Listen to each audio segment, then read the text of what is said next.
RPF constable exam के लिए हम लोग एक्सपेक्टेड टॉप 50 क्वेश्चन देखने वाले हैं, जो कि आपके किसी भी एग्ज़ाम के लिए इम्पोर्टेंट हैं।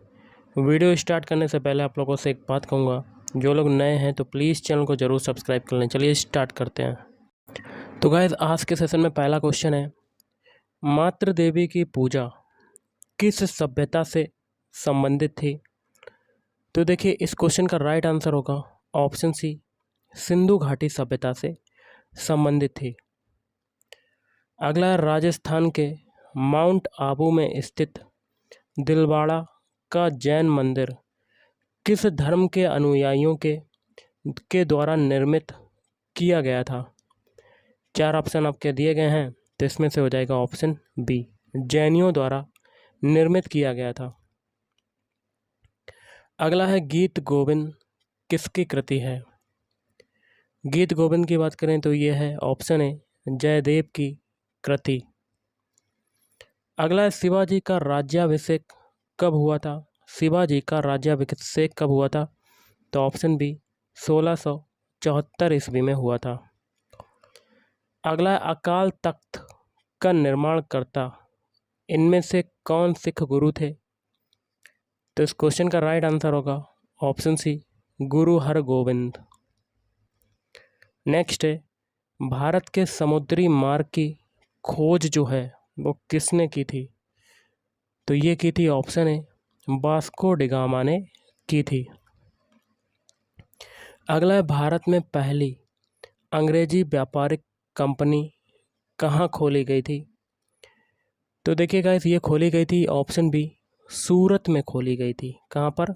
सूरत। अगला है, बेगम हजरत महल 1857 की क्रांति में किस स्थान से संबंधित रहीं? तो इस क्वेश्चन का राइट आंसर हो जाएगा ऑप्शन ए, लखनऊ से संबंधित रही थी। अगला क्वेश्चन देख लेते हैं। अगला जो क्वेश्चन आपका है वो है, गांधी जी के द्वारा क्रियान्वित प्रथम सत्याग्रह जो नील किसानों से संबंधित रहा, इससे जुड़ा स्थल जो है वो कौन सा था? इस क्वेश्चन का राइट आंसर हो जाएगा ऑप्शन ए, चंपारण था। कौन सा था? चंपारण। अगला है, समाचार पत्र केसरी का संपादन किसने किया था? तो ये किया था ऑप्शन बी, बीजी तिलक ने किया था। अगला है, दांडी यात्रा की शुरुआत महात्मा गांधी ने कहाँ से की थी? तो ये की थी ऑप्शन डी, साबरमती आश्रम से की थी। और अगला क्वेश्चन देख लेते हैं, क्या कहता है, हमारे सौर मंडल का कौन सा ग्रह आकार में पृथ्वी के समान है? तो इस क्वेश्चन का राइट आंसर हो जाएगा ऑप्शन सी, शुक्र ग्रह। अगला है, टुंड्रा क्या है? तो ऑप्शन सी, एक शीत मरुस्थल है। अगला है, वायुमंडल की सबसे निचली परत को क्या कहा जाता है? तो ऑप्शन सी, क्षोभ मंडल कहा जाता है। अगला है, भारत का सबसे ऊंचा पठार जो है वो कौन सा है? भारत का सबसे ऊंचा पठार है ऑप्शन सी, लद्दाख का पठार। अगला है, प्रायद्वीपीय भारत की सबसे लंबी नदी जो है वो कौन सी है? सभी को पता होगा, वो है ऑप्शन डी, गोदावरी नदी। गोदावरी। अगला है, पश्चिमी घाट के उत्तरी भाग को किस नाम से जाना जाता है? तो इस क्वेश्चन का आंसर हो जाएगा ऑप्शन सी, कोंकण तट के नाम से जाना जाता है। अगला है, वह प्रोग्राम जो किसी व्यक्ति द्वारा पढ़ा जा सके उसे क्या कहते हैं? उसे कहते हैं ऑप्शन बी, ह्यूमन कोड कहते हैं। अगला है, निम्नलिखित में से कौन सा भारत की निम्न कृषि उत्पादकता के लिए उत्तरदायी नहीं है? तो ऑप्शन है सहकारी कृषि। बाकी के 3 उत्तरदायी हैं, जैसे कि आवश्यक आदतों की उपलब्धता और भूमि के उपयोग और उसकी अधिकारिता, और डी है कमजोर वित्त व्यवस्था और विपणन। अगला, निम्नलिखित में से कौन सा बंदरगाह भारत के पश्चिमी तट से संबंधित नहीं है? Option C Tuticorin. अगला है, दिल्ली में सर्दियों के समय वर्षा होती है। तो इस क्वेश्चन का राइट आंसर है ऑप्शन डी पश्चिमी विक्षोभ। अगला, सामूहिक उपभोग का अर्थ है। तो ऑप्शन है घरेलू खपत। अगला क्वेश्चन देख लेते हैं क्या कहता है। राष्ट्रीय आय को और किस नाम से जाना जाता है? तो ऑप्शन सी एनएनपी या साधन लागत पर। अगला है, भारत में राज्यों के लिए राजस्व का सर्वाधिक महत्वपूर्ण स्रोत निम्नलिखित में से क्या है? तो ऑप्शन ए बिक्री कर है। अगला, निम्न में से किस वर्ष भारत G20 शिखर सम्मेलन की मेजबानी करेगा या मेजबानी कर चुका है? Option D 2022।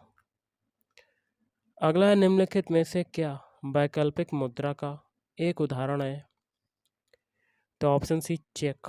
क्या है? चेक। अगला, निम्नलिखित में से किस पंचवर्षीय योजना में वास्तविक विकास दर लक्षित विकास दर से कम थी? ऑप्शन बी चौथी पंचवर्षीय योजना। अगला, संविधान किस तिथि को पूर्णतः बनकर तैयार हुआ? ऑप्शन सी 26 नवंबर 1949। अगला, भारत में राजनीतिक शक्ति का प्रमुख स्रोत क्या है? ऑप्शन है भारत की जनता। अगला, शिक्षा शब्द किससे संबंधित है? समवर्ती सूची से। अगला, भारत के संविधान के किस अनुच्छेद के अंतर्गत सशस्त्र बलों के मौलिक अधिकार विशेष रूप से प्रतिबंधित हो सकते हैं? तो ऑप्शन डी अनुच्छेद 33। अगला, संपत्ति के अधिकार की वर्तमान परिस्थिति क्या है? तो इस क्वेश्चन का राइट आंसर हो जाएगा ऑप्शन ए वैधानिक अधिकार। अगला है, भारत के संविधान के अंतर्गत नीति निर्देशक सिद्धांतों के मुख्य जो उद्देश्य हैं वो क्या हैं?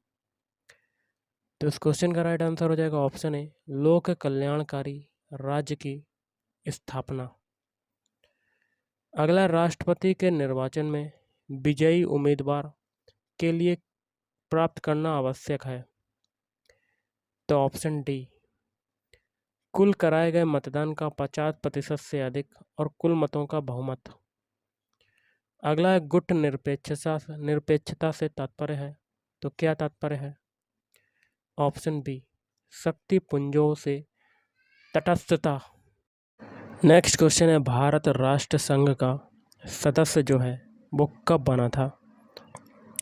तो गाइस ये बना था ऑप्शन ए वर्ष 1945 में बना। अगला, विश्व व्यापार संगठन का मुख्य उद्देश्य क्या है? तो ऑप्शन सी विश्व व्यापार की मात्रा में वृद्धि करना और प्रतिबंधों की समाप्ति। अगला, निम्नलिखित में से कौन सा पुरस्कार खेल क्षेत्र में प्रशिक्षण के लिए दिया जाता है? इस क्वेश्चन का राइट आंसर हो जाएगा ऑप्शन बी द्रोणाचार्य पुरस्कार। नेक्स्ट है, अर्थशास्त्र का नोबेल किसके द्वारा दिया जाना आरंभ हुआ? तो option B Swedish central bank. Spell on the tiger पुस्तक किसके द्वारा लिखी गई? तो ये लिखी गई थी ऑप्शन सी सैयद माउंटगोमेरी। अगला है, वीर सावरकर अंतर्राष्ट्रीय हवाई अड्डा जो में स्थित है, कहाँ पर स्थित है? और आगे कहता है को एक अधिकृत आव्रजन चेक पोस्ट के रूप में घोषित किया गया है। तो इस क्वेश्चन का राइट आंसर हो जाएगा option C Port Blair, Andaman Nicobar द्वीप समूह। अगला, संघाई कॉरपोरेशन संगठन में कौन कौन देश शामिल हैं? ऑप्शन ए चीन, रूस, कजाकिस्तान, उज्बेकिस्तान और Tajikistan. Option A is right answer. अगला है दूरी मापने की सबसे बड़ी इकाई जो है वो कौन सी है? तो option C parsec. Vitamin B का रासायनिक नाम क्या है? तो पायरिडॉक्सिन। देखिए, विटामिन बी का रासायनिक नाम आपका क्या हो सकता है? तो मैंने आपको बताया। अगला है गति के नियम का प्रतिपादन किसने किया था? Option A Newton. डीटीपी का विस्तार करें तो इसका विस्तारित रूप क्या होगा? Desktop publishing. Option A is right answer. अगला, दवा व खाद्य पदार्थों के संरक्षण आदि में किस अम्ल का प्रयोग होता है? बेंजोइक अम्ल का प्रयोग होता है। Option B is right answer. अगला है मस्तिष्क किसके साथ मिलकर केंद्रीय तंत्रिका तंत्र की स्थापना करता है? तो इस क्वेश्चन का राइट आंसर हो जाएगा ऑप्शन सी मेरुरज्जु। अगला, रंग वर्णांधता किस प्रकार का रोग है? ऑप्शन सी आनुवंशिक रोग। और आज का लास्ट है, चीनी यात्री फायन किस शासक के समय में भारत आया था? ऑप्शन सी चंद्रगुप्त द्वितीय। तो गाइस, आज के इस वीडियो में इतना ही। थैंक यू, धन्यवाद, आपका दिन शुभ रहे।